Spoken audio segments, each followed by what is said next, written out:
Mafue. Asante Mheshimiwa Spika. Katika jimbo la Hai kuna shule nyingi chakavu na tumeshawasilisha andiko maalumu TAMISEMI. Wakati tulikuwa tunasubiria, hivi sasa mvua zinanyesha na maji yanaingia ndani, watoto wanashindwa kuendelea na masomo. Shule ya Mkwasaringe, Lyamungo, Shirimatunda, Roho, Kisheri, Mkwamakuu, Tindigani, Waramu, Seremu na Shirimatunda.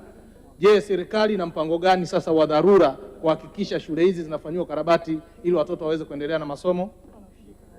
Mheshimiwa Waziri.